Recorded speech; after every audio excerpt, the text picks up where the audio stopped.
My thoughts and prayers are out there for Desiigner right now as he's seeking mental help. He decided to seek mental help after he exposed himself on an international flight.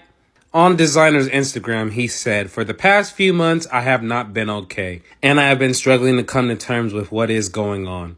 While overseas for a concert I performed at, I had to be admitted into a hospital. I was not thinking clearly. They gave me meds, and I had to hop on a plane home. I am ashamed of my actions that happened on that plane. I landed back to the States and admitting myself into a facility to help me. I will be canceling all of my shows and any obligations until further notice. Mental health is real, guys. Please pray for me. If you're not feeling like yourself, please get help." As an advocate for mental health, I'm glad Desiigner's getting the help he needs, and thoughts and prayers for Desiigner at this time.